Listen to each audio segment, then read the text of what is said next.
Chapter 104. There's nothing that can be done, but I want rice. There were several men on a mountain in the region that was formerly the Sauron Duchy, now occupied by the Amid Empire. Tentacles were twisting and crawling around in front of them, hitting the water surface and sending muddy water into the air. This thing, it's still alive. Fire.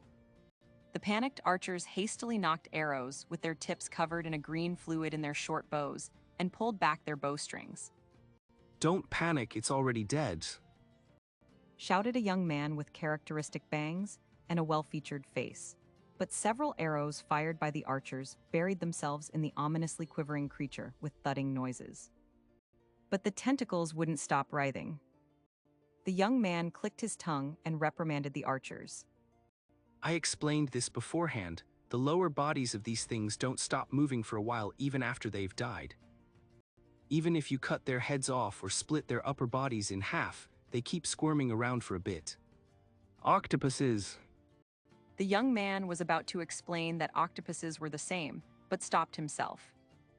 He had grown up in a coastal town, but he had just remembered that many of the archers were from inland regions, so even if they knew that creatures called octopuses existed, they would have only seen them as dried food products or pickled in vinegar.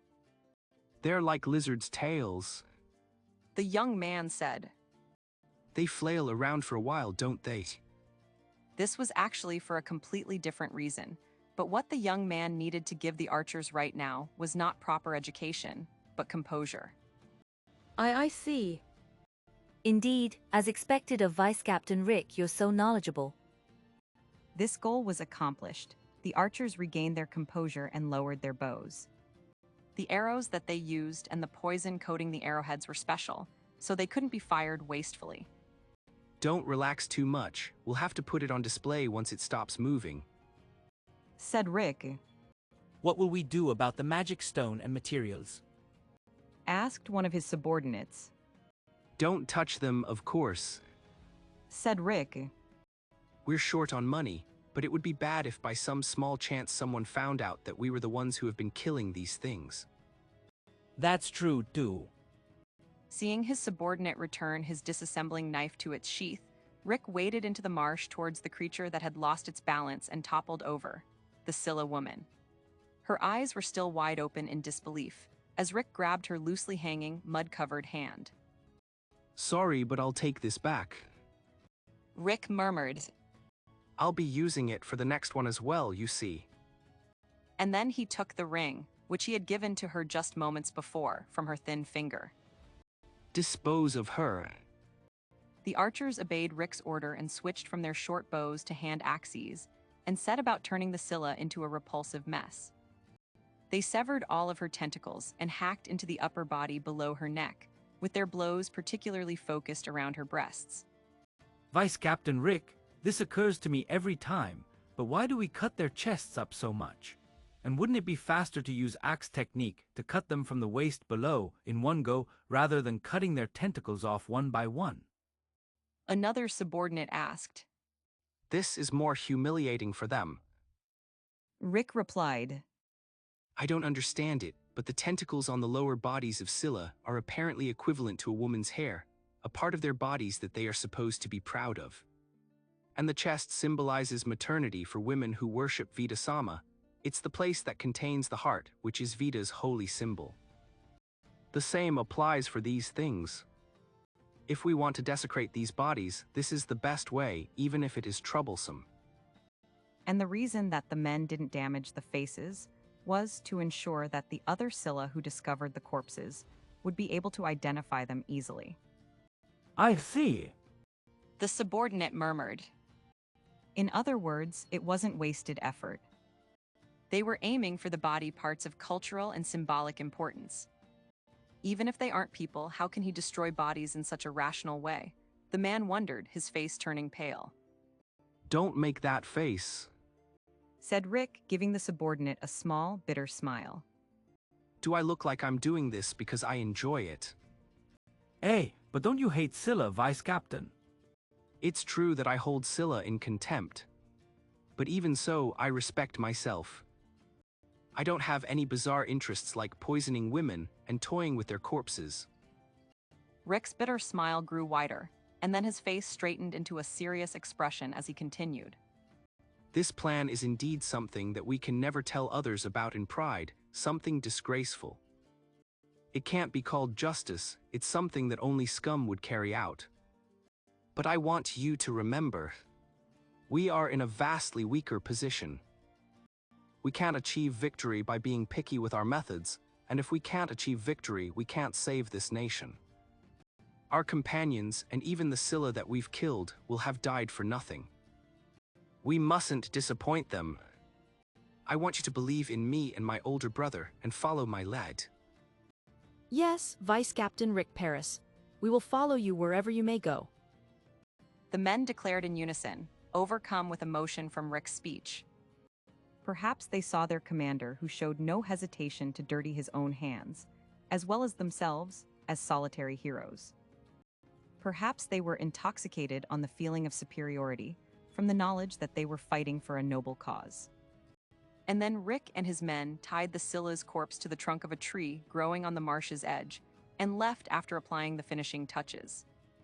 A gruesome corpse covered in blood and mud was abandoned there, along with the tentacles and pieces of flesh floating in the mud of the marsh.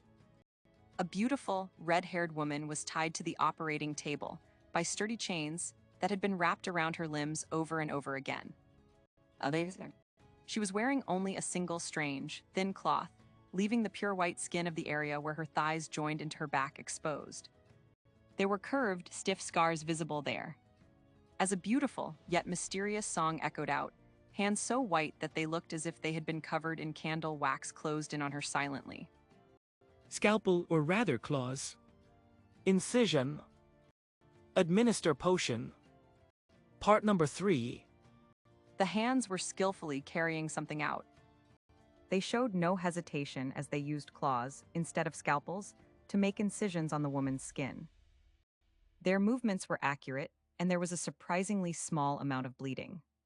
However, the surgery was being conducted without any anesthetics, so each time an incision was made, the woman's spine and shoulders trembled, and heavy breathing that sounded like small moans escaped her lips.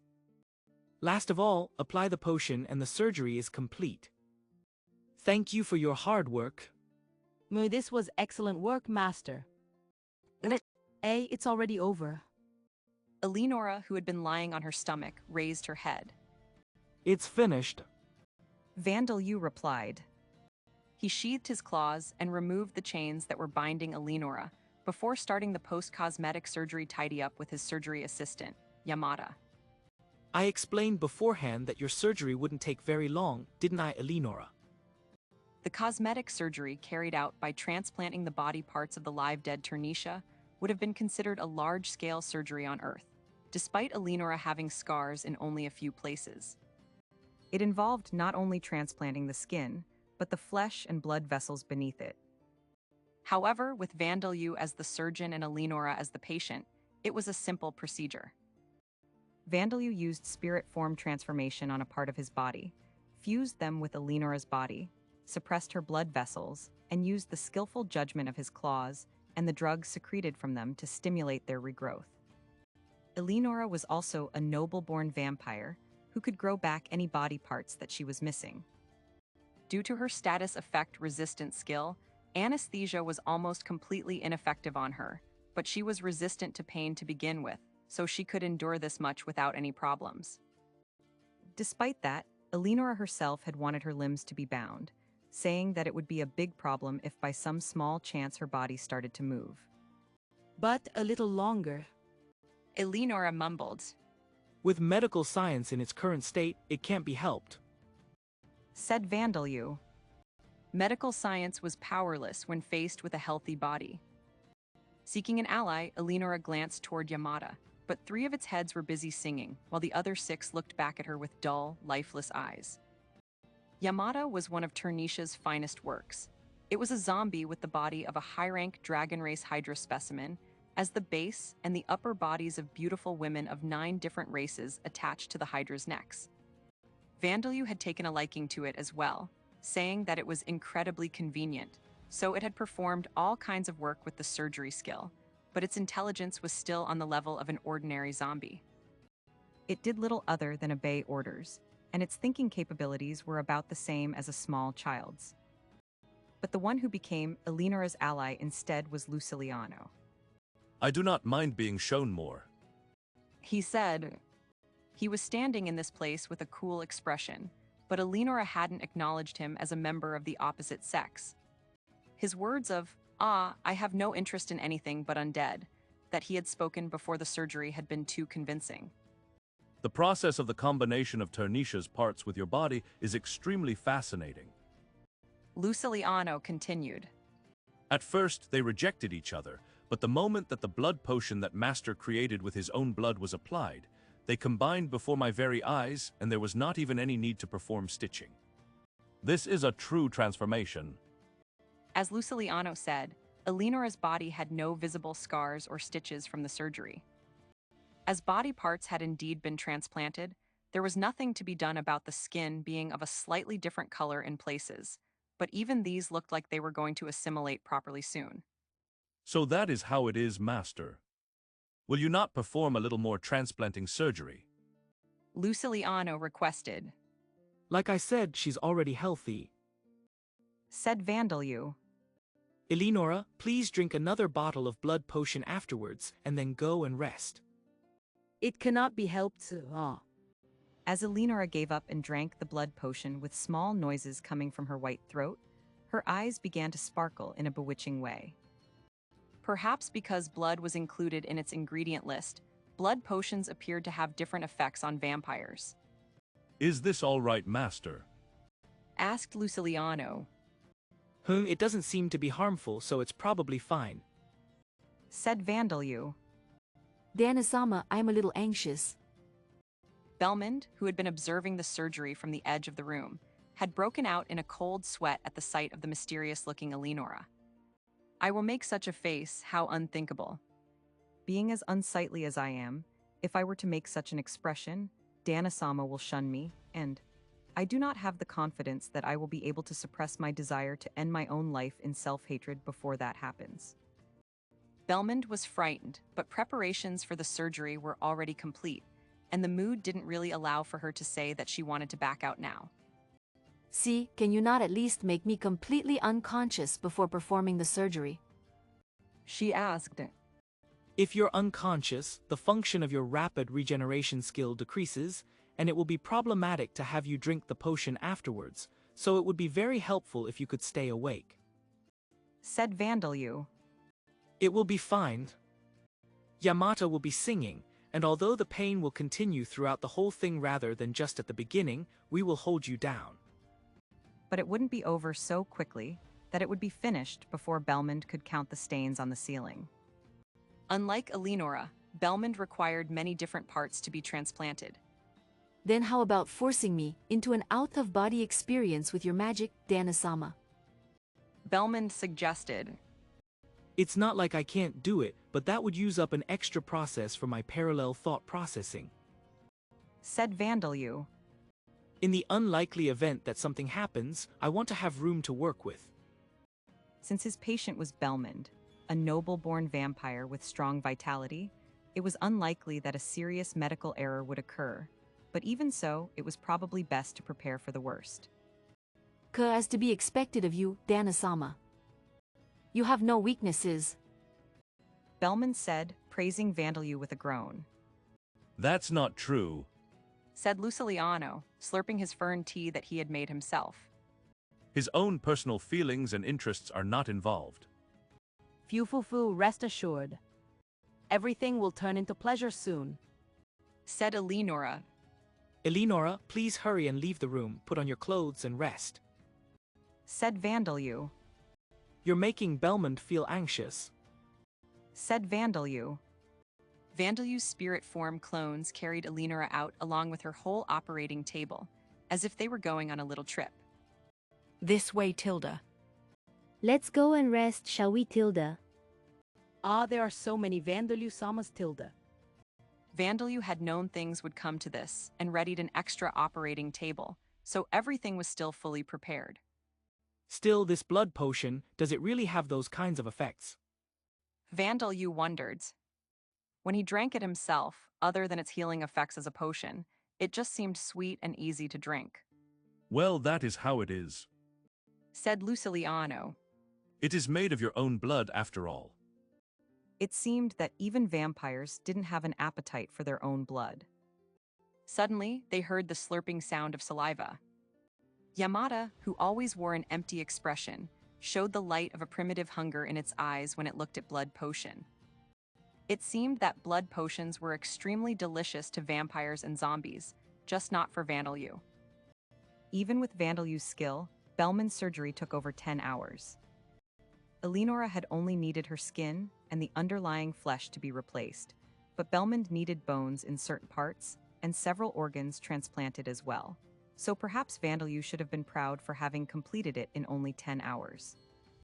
When I examined you with spirit form transformation, several of your organs were damaged, so let's take this opportunity to renew them as well.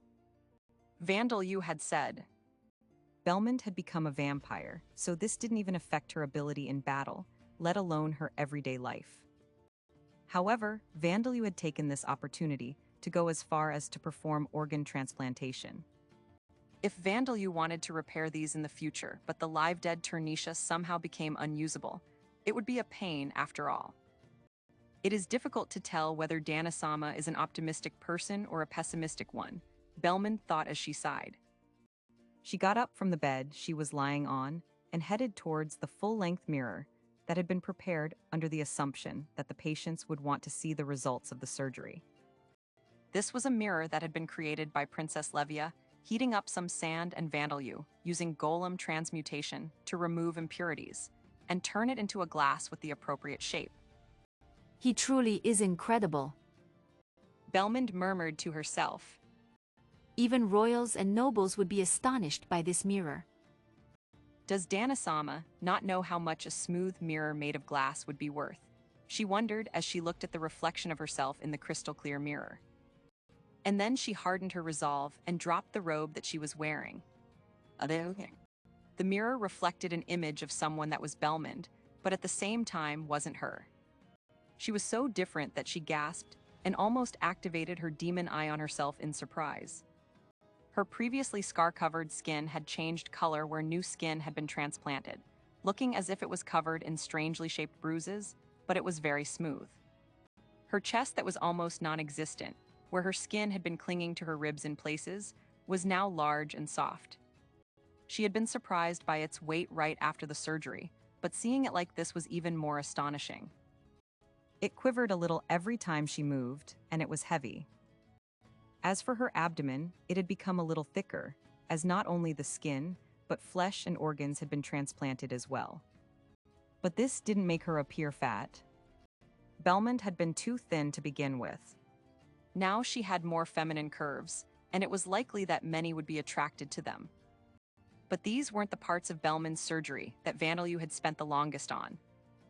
The part that had taken the longest was the bewitching curve of her bottom, or rather, the long tail that had been transplanted just above it.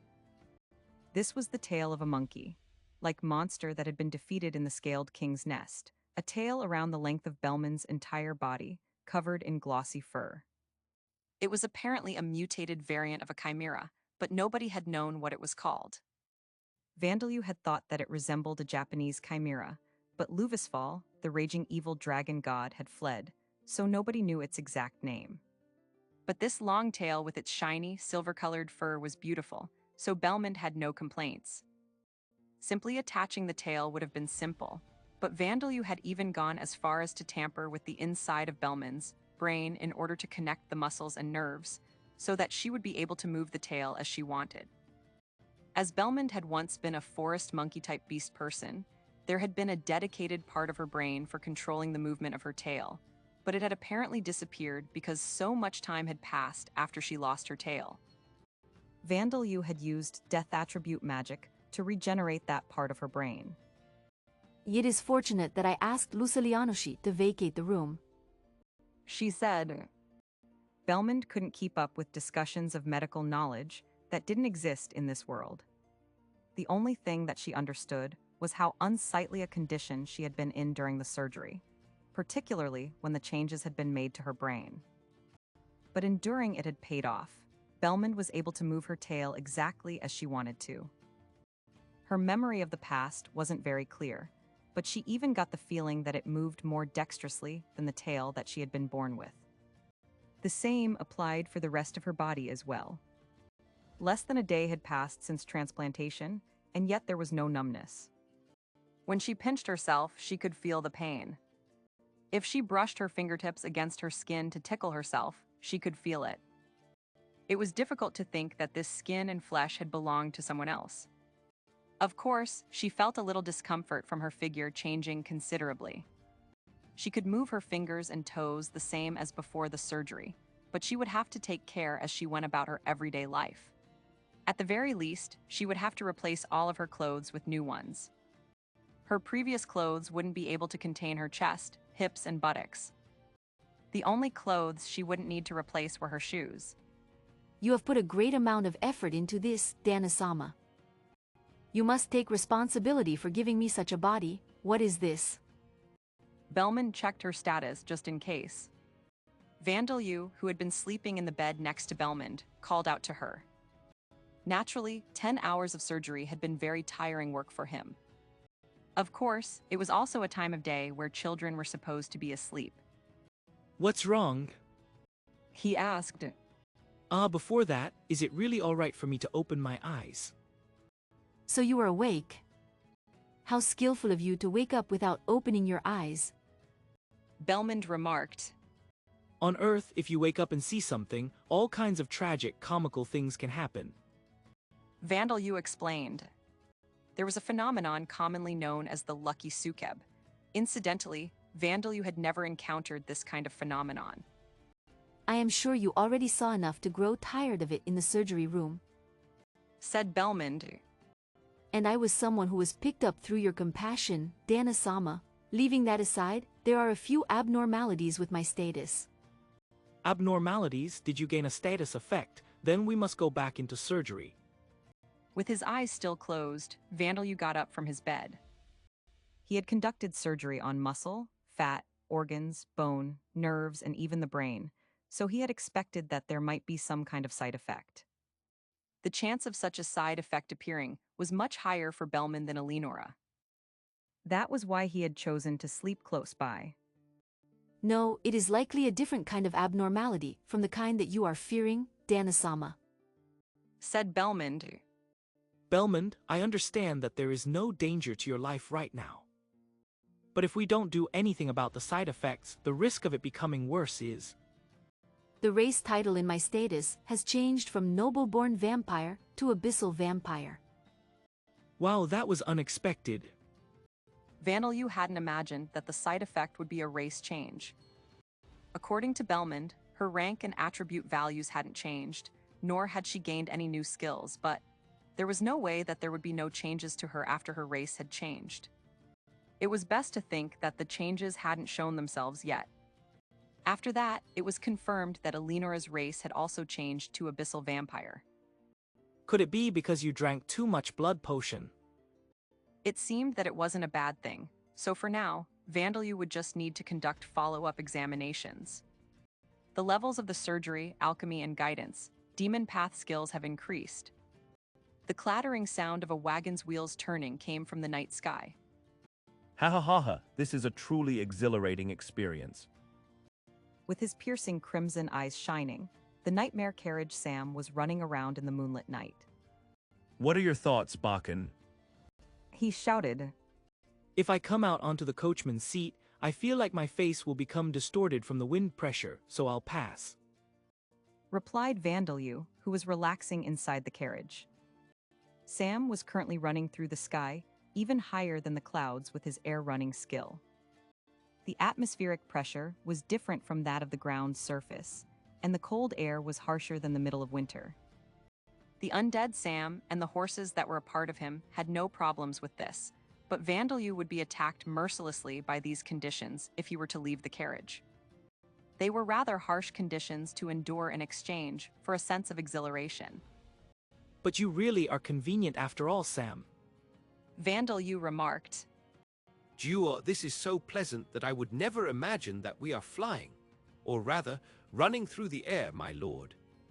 Said Bone Man. So high. Rapiacage groaned. Hey, Van, I want to look outside. Said Povina. The inside of the carriage had the same atmospheric pressure as the ground's surface. The airtightness of Sam's carriage should have been non-existent, but his comfort maintenance skill suppressed the effects of not only the atmospheric temperature, but the atmospheric pressure and wind pressure as well. Povina, let's look outside before we reach the ground. Said Vandal Yu. Hey, Tilda. Povina made a noise of complaint. Ieg. Rapiacage groaned. Hey, Tilda. Yamata, you don't have to sing. Said Vandal Yu. Attention please, would anyone like a drink, Tilda? Asked Rita. Rita, that's attention, not attention. Vandal Yu told her. Tonight, Vandal Yu and his companions were headed towards the former Sauron Duchy, which was now under the occupation of the Amid Empire. Their objective was, of course, to acquire the seeds for Sauron rice, which was apparently similar to Japonica rice. The other objective was to meet the Scylla, another of the races created by Vita, and to gather information. According to Kasim and his friends, who had originally come from the Sauron Duchy, there had been a self-governing dominion of Scylla that originated in the distant past in the Sauron Duchy, though they had never actually seen it. Only certain merchants and noblemen visited it, so they didn't know any details about it either. It wasn't clear whether Death Attribute Charm, Demon Path Enticement would have any effect on the Scylla, but Vandal Yu was Vita's holy son. There was a reasonable chance that they would treat him well, if they believed him, that is. And if they were troubled in any way, he would offer a trade, set up a dungeon so that he could go back and forth from the Dominion, establish trade, and sign a military treaty for times of emergency. Our territory and fighting strength has expanded, but Talishheim is in a closed-off, remote area of land. Unless we assertively make moves on the outside rather than just staying holed up in the city, we'll be checkmated eventually. Of course, conducting just diplomacy on the outside wasn't enough, but... And if I become known as the Demon King, and the world treats me as an enemy in the future, I want those who can become powerful allies. Vandal Yu had already acquired 2 fragments of the Demon King, and more dangerous-sounding skills and titles than he cared to count. If he were to fail in becoming an honorary nobleman in the future, it was possible that he would become a target of extermination to the whole world instead. Thus, Vandal Yu wanted the Scylla of the Sauron Duchy to be his allies to begin with. The Amid Empire, which was an enemy to Vandal Yu and his companions no matter how he looked at it, was currently ruling the Sauron Duchy. It was unlikely that any disputes with the Orbom Kingdom would arise from damaging the surrounding areas to some extent. Also, he wanted to gain information on Heinz and the remaining 2 purebreed vampires if possible. Vandal Yu had discovered several of Gubaman and Birken's hideouts from information that he had extracted from Turnisha, but they had already been vacated. It seemed that they had already taken countermeasures to deal with Vandal Yu. He had to gather information from scratch once more. It would be simple if he could use Heinz to kill their close aides, but... Bakken, we are crossing the mountain range soon. Sam announced. Incidentally, the reason Vandal Yu was traveling through the skies, rather than using the labyrinth creation skill to teleport, was because he could only teleport the plants, ghosts, insects, and those infested by the insects with him. But Sam could carry a large number of people at once. However, the upper skies around the mountain range had become magical skies, known as Devil's Skies, inhabited by high-rank monsters capable of flight, including rank 10 hurricane dragons. However, we have a guest. Said Sam. There was a hurricane dragon, releasing lightning and letting out a roar at the strange intruder that was entering its territory. It was a powerful monster that even Sam, who was under the effects of guidance, Demon Path would be no match for. Sensei, you're up. Said Vandal Yu. Sensei. Belmond repeated. Well, I shall be going. Bellman-san, at times like these, you have to say door. Said Darsha. Door, door. Povina squealed. The two of them were in high spirits for some reason. I see. Door. After complying with their request, Belmond leapt out onto the coachman's seat and then into the sky. Now then, please back her up. Said Vandeleu. There was a roar from the torrent of Nachin's bones, which had been flying behind Sam, as it assaulted the hurricane dragon along with a poisonous breath attack. As its movement slowed down, metal threads wrapped around its wings. Despite being rank 10, a single hurricane dragon could not defeat the coordinated attacks of the rank 10 Belmond and the rank 9 Nachin. Name Bastia. Rank 7. Race Ghoul Amazonas Leader. Level 55. Job Magical Warrior. Job level 79. Job history: Apprentice Warrior, Warrior, Apprentice Mage, Main. Age: 31 years old, 27 years old in appearance. Passive skills: Night Vision. Superhuman Strength, level 6, level UP. Pain Resistance, level 3, level UP. Paralyzing Venom Secretion Claws, level 4, level UP. Magic Resistance, level 3, level UP. Intuition, level 3, level UP. Increased attack power when equipped with an axe, small new. Active skills: Axe Technique, level 8, level UP. Shield Technique, level 6, level UP. Archery, level 5, level UP. Throwing, level 4, level UP. Silent Steps, level 3, level UP. Coordination, level 5, level UP. No Attribute Magic, level 3's new. Wind Attribute Magic, level 5's new. Water Attribute Magic, level 5 new. Mana Control, level 3's new. Cooking, level 2 new. Surpass Limits Magic Axe,